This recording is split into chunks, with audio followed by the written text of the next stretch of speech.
something that we talked about on Wednesday when I went to church. It like God spoke it to me today because it was a tough day with the kids. And so God spoke it to me in the moment of chaos that I was like dealing with. And I just started to like pray over that situation. Like I hugged one of our kids and I just started to pray over the situation. I was like, God, just provide wisdom. I'm getting like teary eyed because it's just, no, because it's just really beautiful how God, when you ask Him to give you wisdom and like patience and, the fruit of the Spirit. Sorry. I don't know why I got emotional. That's so funny. But You know why you got I emotional. know why. No, but it's because it's really beautiful when you surrender. And then wow, first video that I cry. Took 25 episodes. 25. That's pretty impressive since your girl will cry at commercials. So, but the way that he just like spoke to me in that moment, because in that moment, and it was like it was in the moment. Not that it was perfect, right? I wasn't perfect, but there was a moment of like real frustration that I was about to like, ah. And then he stopped me right there. He was like, "Remember when you asked me to provide this for you? You gotta let me into the situation." And so I just started praying. Uh, Circumstance didn't change. Things were still tough, and I didn't know how to handle the situation. But I stayed in the moment. I was proud of how I handled the rest and finished. But later, the child that I was having the moment with apologized, and I didn't say anything to her.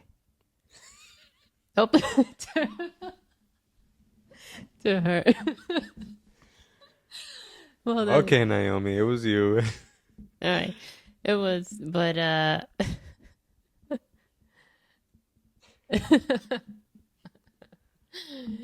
that's funny. So she Um, came up to you on her own. yeah, and like I She's was very she's frustrated with the situation to the point where she's two, by the she way. was fine. No, yeah, I know she's two, I'm just saying for anybody who might be but listening. anyone who has kids and who's has kids who are that age or who have been through that, they know exactly how that is.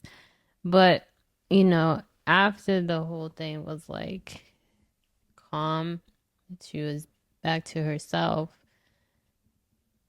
I was just like sitting there, like, God.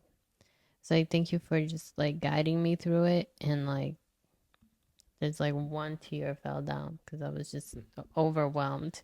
I don't know. I don't know if she saw it, but in that moment, that tear, I'm not exaggerating, but in that moment, that tear came down. She apologized. She was like, "I'm sorry that I, not, I'm not that Articulated. articulated, but she, in her own way, she apologized about what she was having a moment with, and I was just like, wow, because we always talk to the kids about, apologizing, and we apologize if we have moments with them.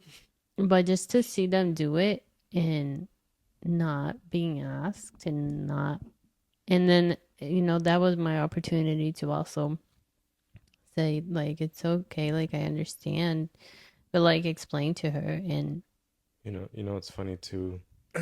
Sorry, you go ahead. You finish. no, I was done, but it's just, he'll show up. It's not that your circumstance changes, but you change because you see him in the midst of the chaos. So now playing back today, because I had a couple snaps on the kids, and I took them for a bike ride. We went swimming in the pool, And Nehemiah was just like worrying, worrying, worrying. Mm. Like, just, I was just like, Nehemiah, just like stop worrying. And then now that I'm thinking about it, even just saying it out loud, I'm like, what he's articulating, what he's saying out loud, how different is it from me saying it? Like, how can I say this How different is it of what you do with God? in my own mind? Yeah, right. And he's like, Jonathan, stop worrying about I'm this. just putting that together, like, Just trust me. but like how hypocritical of me. Yeah, but we all do it. I know, but it's like, is it any better to think it and not say it? Mm. Or is it better for him to say it than to keep it inside? Because later on in the pool, I was like, Nehemiah, like, listen, listen, listen, listen. Have you heard of the verse in the Bible that talks about, like, don't worry about anything because you can't add a day to your life? He was like, yeah, I've actually heard of that verse. And I was like, I didn't expect him to have heard it before. Um, but I was like, yeah, I don't remember exactly what I said to him, but it Well, was we actually have memorized one of those verses is give your worries to him. cast your But worries onto him. no, but it's one of those. Apparently you didn't memorize it. Yeah, apparently not. But yeah, I'm literally just tying those two together today, where it's like, or right now, I'm being a hypocrite, telling my son not to worry out loud, yet I'm worrying internally. Sometimes I'll say it out loud, but I mean, I had that moment today too with the kids where I was like, "Listen, guys, I'm sorry. Like, you guys don't want to see me upset, Mm-hmm. right?" They're like, "No, please." Um, I was like, "I'm sorry because I tell you guys, be mindful of how you react because the only thing that you can control is yourself." So I told him, I was like, I'm sorry because I tell you that, and then I'm not being mindful of my reaction to you guys. Mm-hmm. And because I felt anytime you get upset with the kids, oh, I feel bad. I won't speak for everybody, but I feel bad. I know you Yeah. feel bad too. Um, and Nehemiah kind of got a little quiet, a little distant, and he was just like, Eventually, I got it out of him. He was like, "I'm sad." I was like, "Oh crap!" Now I feel really bad. Mm. I was like, long story short, best time for me and him is when he's in bed, and he kind of just shared some of the things that he was sad about, and I shared some stuff too. We just had a moment of just kind of like that vulnerability, transparency for him to see, for him to hear, for him to know that he's seen, heard, and appreciated, and that I go through these things too, and I've gone through those things too, and um, but to the worry part,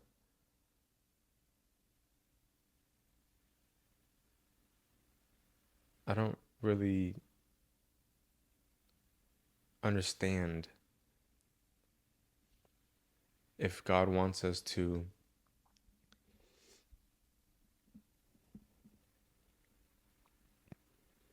like, how do we not worry?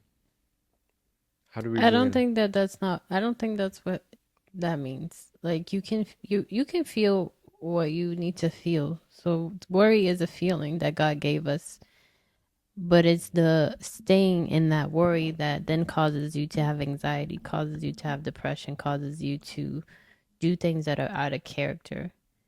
And it's like, okay, that's when it has a hold on you, right? That's when that worry has a hold on you because that's not good for your body. Like, eventually, when you're holding on to all that weight, it's going to literally affect your health. And that's when it's like, okay, give me your worries. It doesn't mean that you're still not going to be like, God, so, so what now? Doesn't mean that, but I think it just means that you're Yeah, I mean, not carrying it to the point that it's affecting you. and I've had that feeling too before of like knowing that something